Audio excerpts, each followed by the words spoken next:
Yes, sir. Mr. Diddat, you've been telling us, Mr. Diddat, you've been telling in your speech today about the contradictions of the Bible. That's very good. Secondly, you were saying about the fact that the Bible hasn't lived up to its contents. That's fine as well. That's one side of the story, but can you scientifically show some facts from the Quran to show that the Quran is a revelation from God, please? That would be ideal for the Muslims and the non-Muslim brothers. Yes.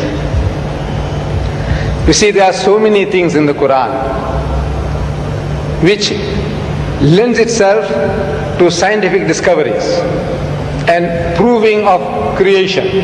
For example,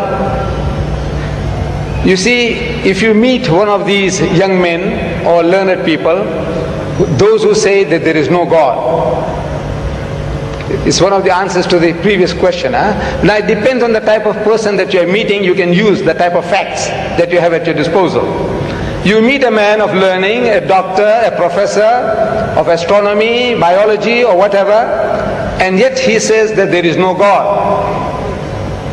And when you ask him, according to his learning, the origin of this universe, how did this universe come into being? And that person will postulate, he's going to start explaining to you that you see, millions and millions of years ago, billions of years ago, this universe was one piece. And there was a Big Bang.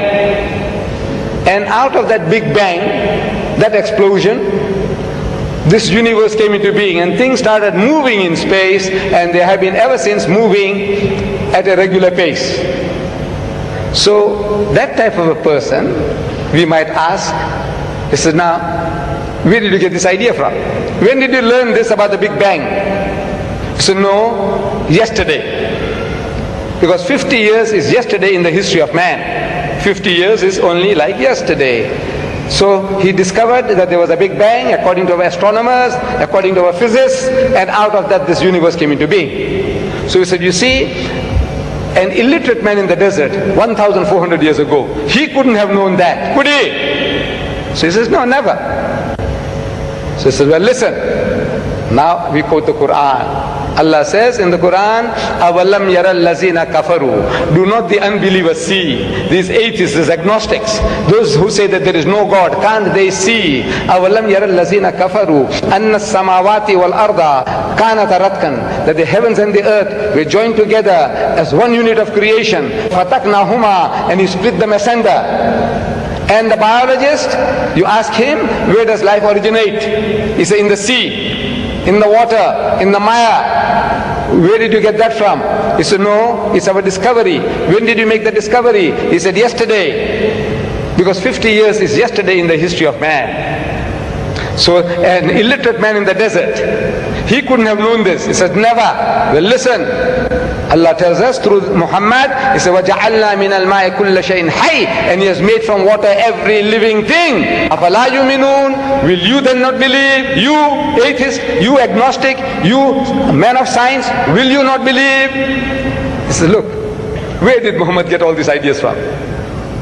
Plant life, animal life, vegetable life, every life, he says, has got pairs.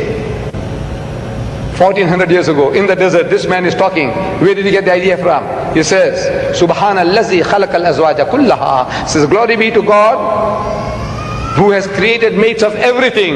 Mimma tumbitul ardu, of that which the earth produces. Wa min anfusikum, and from among yourselves, of the animal kingdom. Wa mimma la ya'lamun, and of the things that you know not. Male, female, positive, negative. He says, created mates of everything, of the things that you know and of the things that you don't know.